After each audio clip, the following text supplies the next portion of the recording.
Hello everyone, welcome to learning science. आज का topic है सरफेस एनर्जी। आज हम जो है सरफेस एनर्जी के बारे में पढ़ेंगे। Surface energy is defined as the amount of work done against the force of surface tension in forming the liquid surface of a given area at a constant temperature. Surface energy जो है किसे कहते हैं? हम amount of work done को कहते हैं। जो वर्क डन हम करते हैं सरफेस टेंशन के फोर्स के अगेंस्ट, उसके ऑपोजिट डायरेक्शन में, उसी को हम सरफेस एनर्जी कहते हैं। और ये वर्क डन हम क्यों करते हैं? ताकि हम एक लिक्विड सरफेस बना सके गिवन एरिया का कांस्टेंट टेम्परेचर पे। Consider a rectangular wire frame ABCD carrying a wire PQ which can be slided along the sides AB and DC figure first. हम कंसिडर करते हैं कि हमारे पास एक वायर फ्रेम है, एक वायर का बॉर्डर है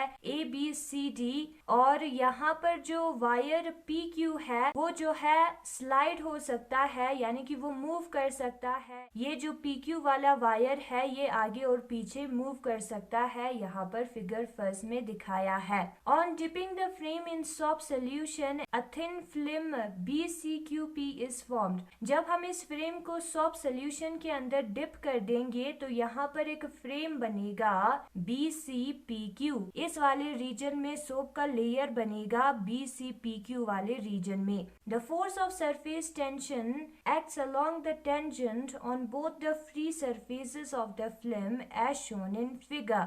और यहाँ पर जो फोर्स ऑफ सरफेस टेंशन है वो टेंजेंट के अलोंग एक्ट करेगा इन दोनों सरफेसेस पर। ये जो बॉर्डर है, फिल्म है, उसके इस साइड वाले पर भी सरफेस, ऊपर वाले साइड पर सरफेस होगा सोप का, और उसी तरीके से नीचे वाले साइड पर भी सरफेस होगा सोप का। ये दोनों के टेंजेंट डायरेक्शन में इसी सरफेस को टच करते हुए सरफेस टेंशन निकलेगा, जो कि यहाँ पर फिगर में दिखाया है। All the other sides being fixed, we can increase the surface area of soft film by moving the sliding wire PQ। बाकी के जो तीन साइड्स है वो फिक्स्ड है, उसको हम चेंज नहीं कर सकते हैं। तो ये जो सॉफ्ट फिल्म है उसका सरफेस एरिया हम कैसे इंक्रीज कर सकते हैं? ये जो वायर PQ है जो कि आगे और पीछे जा सकता है, जो कि स्लाइड कर सकता है, उसको मूव करके। Let T is equal to force of surface tension of the soft solution. हम सपोज करते हैं कि T जो है वो सरफेस टेंशन वाला फोर्स है सरफेस टेंशन का सॉफ्ट सोल्यूशन पे, और लेंथ जो है L जो है वो लेंथ है वायर PQ का, वो हम सपोज करते हैं। ठीक है। As there are two free surfaces of film and surface tension acts on both, therefore total length upon which the force of surface tension acts is 2L। यहाँ पर दो फ्री सरफेस फिल्म है, यहाँ पर ये जो फिल्म है उस पे दो फ्री सरफेसेस है। ये जो फिल्म है उसका ऊपर वाला हिस्सा भी एक सरफेस है, उसके बाद एयर आएगा, और उसी तरीके से ये जो फिल्म है उसके वाले नीचे वाले हिस्से पर भी एयर होगा, वो भी एक सरफेस है। तो क्या होगा, जो टोटल लेंथ है जहां पर सरफेस टेंशन एक्ट होगा वो 2 हो जाएगा, क्योंकि यहाँ पर दो फ्री सरफेसेस है, तो लेंथ हमारा 2L हो जाएगा। Total inward force on the wire PQ is F, और जो टोटल इनवर्ट फोर्स है वायर PQ पे T इंटू 2L के बराबर होगा। हमें पता है कि जो force of surface tension T जो है वो फोर्स अपॉन लेंथ के बराबर होता है, वो हमारा फॉर्मूला है। यहाँ पर लेंथ जो है वो 2L होगा, क्योंकि यहाँ पर दो फ्री सरफेसेस है, दो सरफेसेस है, एक है ऊपर और दूसरा है नीचे। तो हमारा जो सरफेस टेंशन है वो बराबर होगा, T जो है वो बराबर होगा F अपॉन 2L के, तो F हमारा बराबर आएगा T इंटू 2L के, और ये हमारा इक्वेशन नंबर फर्स्ट है। To increase the area of the soap film we have to pull the sliding wire PQ outward with a force F। जो एरिया है स्लोप फिल्म का उसको इंक्रीज करने के लिए हमें क्या करना होगा, ये जो स्लाइडिंग वायर PQ है उसको हमें पुल करना होगा, खींचना होगा आउटवर्ड की तरफ, बाहर की तरफ, with a force F।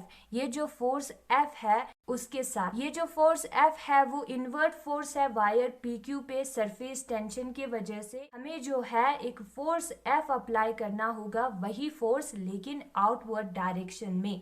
Let the film be stretched by moving the wire PQ through a distance x to a position P dash Q dash। तो हम सपोज करते हैं कि हमने उस फिल्म को खींचा वायर P को स्ट्रेच करके डिस्टेंस x के थ्रू, और ये जो फिल्म है उसका नया पोजीशन जो है वो P डैश Q डैश तक पहुंचा, PQ से P डैश Q डैश तक पहुंचा। Therefore work done in stretching the film W, तो जो वर्क डन होगा इस फिल्म को स्ट्रेच करने के लिए, जो W है वो बराबर होगा force applied into distance move के, क्योंकि वर्क जो है वो फोर्स इनटू डिस्टेंस के बराबर होता है। फोर्स कौन सा वाला फोर्स है? फर्स्ट इक्वेशन वाला फोर्स है। F फोर्स हमने अप्लाई किया था, तो F की जगह पे हम T इंटू 2L पुट कर सकते हैं, और ये कितना डिस्टेंस मूव किया है? x डिस्टेंस मूव किया है। तो W हमारा T into 2L into x के बराबर होगा, और ये हमारा इक्वेशन नंबर सेकेंड है।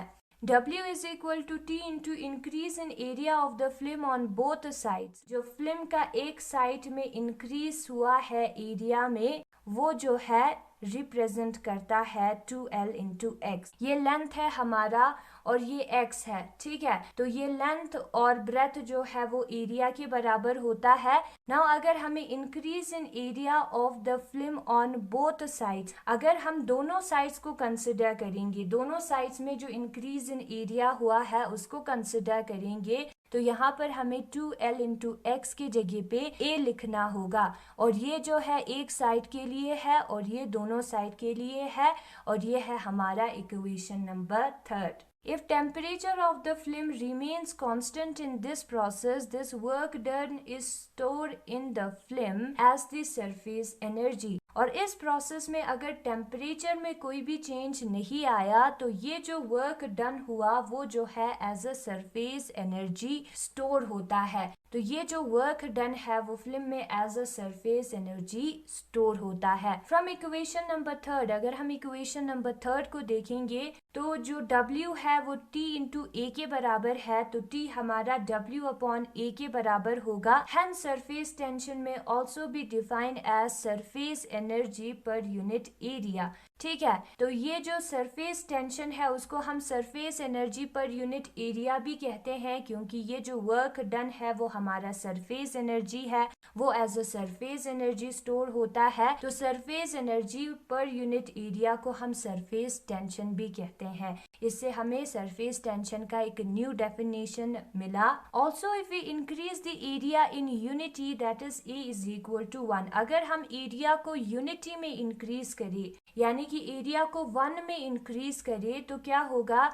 Surface energy is equal to T। तो जो सरफेस एनर्जी है जिसको हम वर्क डन भी कहते हैं, ठीक है, ये जो वर्क डन है वही हमारा सरफेस एनर्जी है। तो सरफेस एनर्जी जो है वो सरफेस टेंशन के बराबर होगा। Therefore surface tension may be defined as the amount of work done in increasing the area of liquid surface by unity against the force of surface tension, यानी कि W है, ठीक है। तो ये जो सरफेस टेंशन है वो अमाउंट ऑफ वर्क डन है, मीन्स की W है, in increasing the area of liquid surface by unity, जो कि हम करते हैं लिक्विड सरफेस के एरिया को यूनिटी इंक्रीज करने के लिए, एरिया को 1 मीटर स्क्वायर इंक्रीज करने के लिए या 1 सेंटीमीटर स्क्वायर इंक्रीज करने के लिए against the force of surface tension. और ये जो वर्क डन है वो सरफेस टेंशन का जो फोर्स है उसके ऑपोजिट डायरेक्शन में होता है। तो यही है हमारा आज का टॉपिक, और अगर आपको ये वीडियो पसंद आया तो इस वीडियो को लाइक करें, लर्निंग साइंस को सब्सक्राइब करें। Thank you so much for watching.